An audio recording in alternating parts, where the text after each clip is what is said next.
Hey guys, so I'm over at the shop today. I was gonna do a little cleaning up, but gonna get a lot of help tomorrow for that.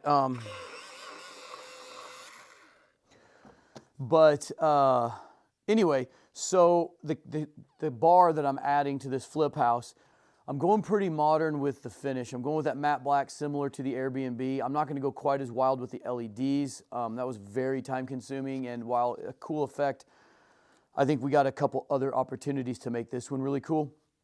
So is all I really need to design a set of cabinets is a footprint, like a top view down. I need to know how high my ceilings are. And then honestly, I draw the dirtiest plans for cabinets ever, because I mean, I just draw rectangles and I know how thick my face frames need to be, and I just build them. It works for me.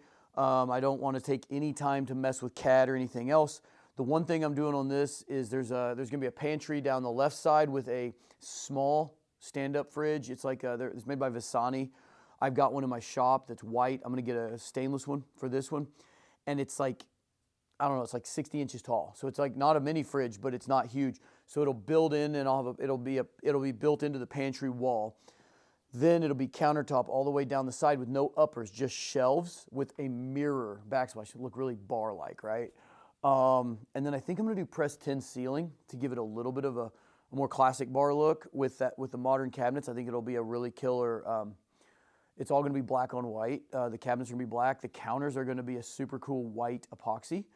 And then the counter will wrap on around, come back down this way, about 8 feet. It will have uppers on the sides. So just the back of it, as you're in the living room looking out, the back will have no uppers, just shelves that hold liquor bottles or whatever somebody would want to put there. Probably put LED lights in those. It's gonna be super cool, guys. It's gonna be super, super cool. But and then it'll have a bar that comes on back across, leaving us about a 4.5 foot opening to get into this big horseshoe. It is going to just change that basement entirely. That basement is now going to be the focal piece of the house because of this bar. So I'm going to get down drawing it today. I think because I got guys coming to help me tomorrow, I'll get the booth cleaned out and some other stuff when I got extra hands, because this is more like I just need to be quiet and sit with my mind for a little bit and design this out. So stay tuned. Gonna get into the build. All right, guys. So basically what I'm doing when I draw a set of cabinet plans is I'm working around the controllers, right? I have a sink that goes where it goes.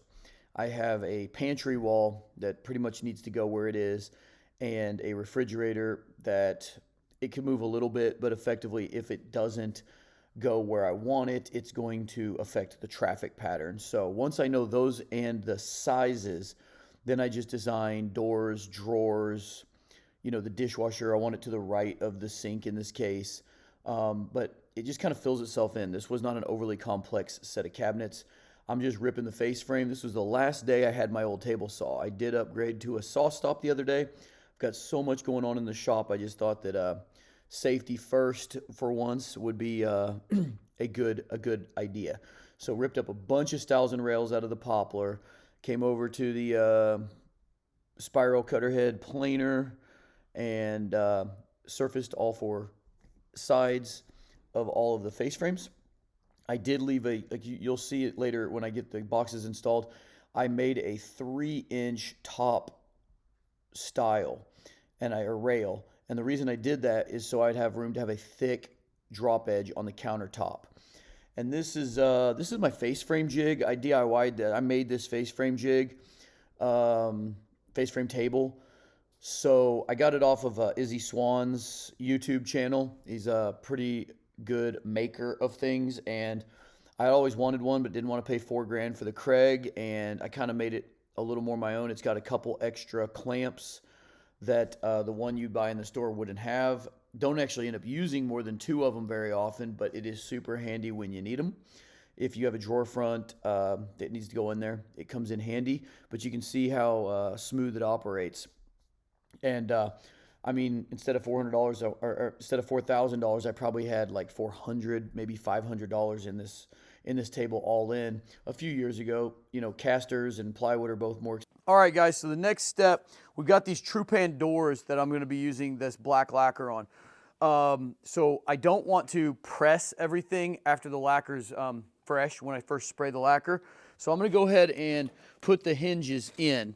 And the way this works, I've got a grass hinge machine. It's set up for 35 millimeter Euro hinges. So these are Grass Tiamo hinges. They're the best hinges money can buy, in my opinion. They have the most adjustments in all axes. You have a face frame plate that will snap in like so. That's actually how it'll mount to the face frame. I don't need that right now, so I just take that off. But that's how it'll work. But for what I'm going to do right now is I'm going to press the hinge in. It's got this cool little magnet that holds it in place. It's going to drill all 3 holes, the 2 holes for the plug and the big mortise for the actual hinge. It drills them all at once. Then I flip this down and I press them in so these little white plugs get pressed in. And then it'll be ready. And what I'll do is before I lacquer it, I'll actually take these off, the hinges, put them in a box with the screws, so just the plug are left behind, and I will lacquer everything. And that's also where I will label. I'll put my label down in the hole and put a piece of tape over it so it doesn't get dirty. So anyway, you got to push both buttons so you can't put your hands under it. It makes you push both buttons, and it's going to drill all 3 holes. And in a minute, I'm going to turn the vac on. I've just got it off right now so I can talk. But then I press it. I just fold that down, press it in, and that's got a little clamp, and the hinge is pressed in. So normally my vac is keeping it clean, but I can do these doors really quick. Just clamp it down, put the hinge in, drill it, press it. Done.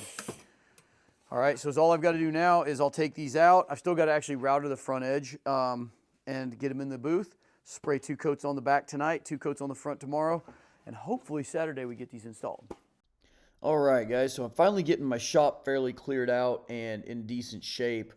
And the spray booth had been kind of storing a lot of our pool supplies for the last few months. So I finally got it cleared out where I can actually get to the racks. And I sprayed all of the cabinet boxes, and then I moved them over to the job site. Then I did the doors, 2 coats per side.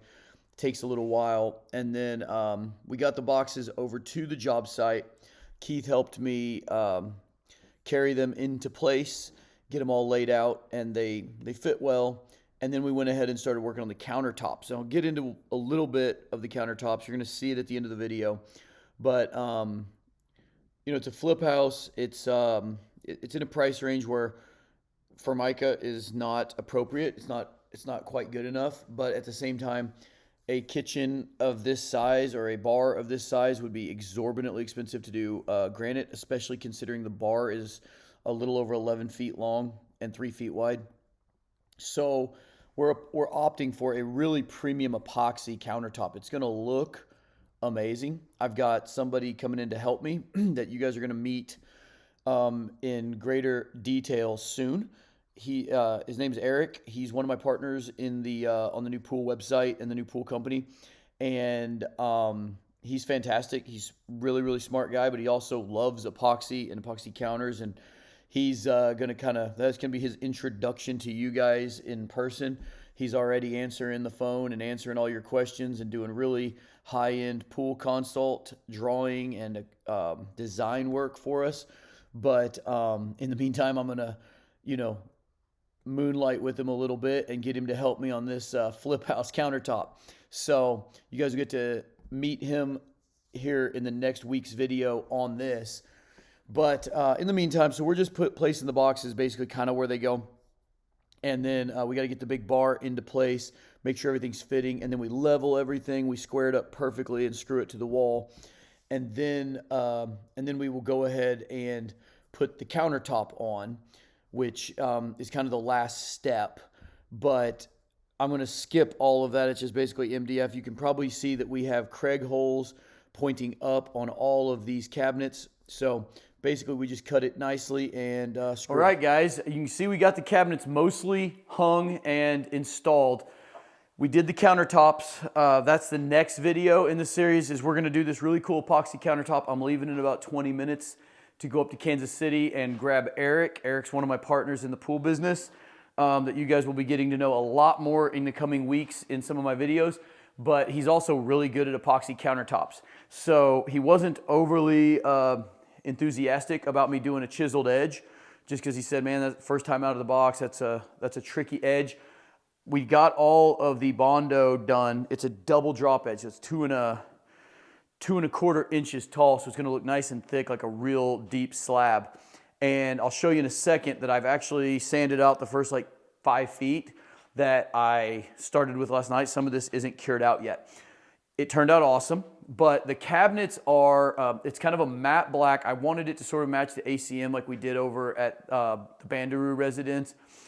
We've done this before on an Airbnb I did about a year ago, and they turned out super cool. So this is a matte black conversion varnish. It's kind of dusty, but it's very durable. Conversion varnish is probably the most durable finish you can put on cabinets.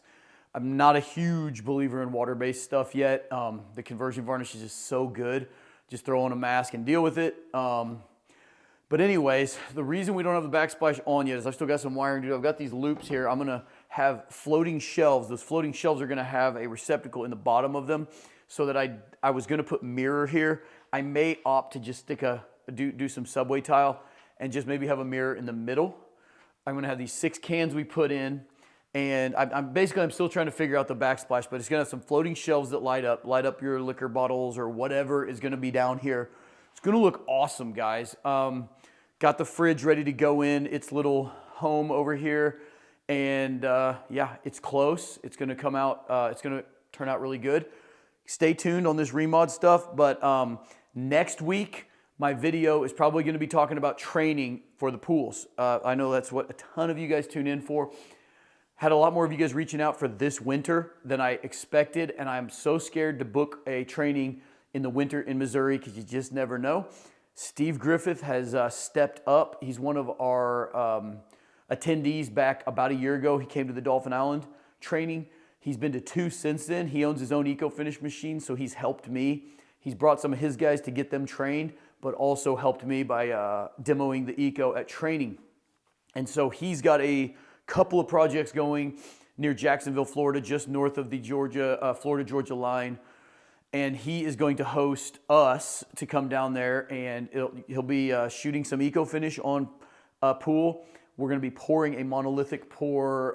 It's a Bill Block hardwall pool, and possibly another 2-sided ICF, like a vinyl liner style kit that may or may not. I'm not quite ready to announce dates or any more than that. Probably 1 week from today I will. But if you are interested in that information, getting on the pre-contact list, just hit me at support@icfguru.com. That's the best way to hit me, and I will have Patrick or Eric get right back to you. They will let you know how to do that. I know that's not cabinet related, and that's what this video is about, but I know a ton of you guys have been reaching out to Patrick about when. Probably the end of February is what we're looking at. We've got 2 different consults going on the East Coast, and I'm trying to balance them. Both of them wanted to go in February, but I think Steve's going to go first. Then we're going to go down to Beely Good Farms and help him with a pretty awesome, similar pool, actually. It's very similar to this pool, but we're going to do a training on Steve's because Steve knows what he's got to have ready for us, because that's always the scary part, is if I'm not 100% responsible for getting it ready, are they going to come through? I know Steve will. So without further ado, I'm going to get going. I want to show you real quick this chiseled edge. As you can see, I mean, it looks all nasty right here, but once we get it chiseled out, I mean, it starts to look super real. I think I've pulled it off pretty freaking good. So a lot more sanding left to do, but I think this looks incredibly real. So without further ado, guys, I am going to get out of here. I will see you guys next week.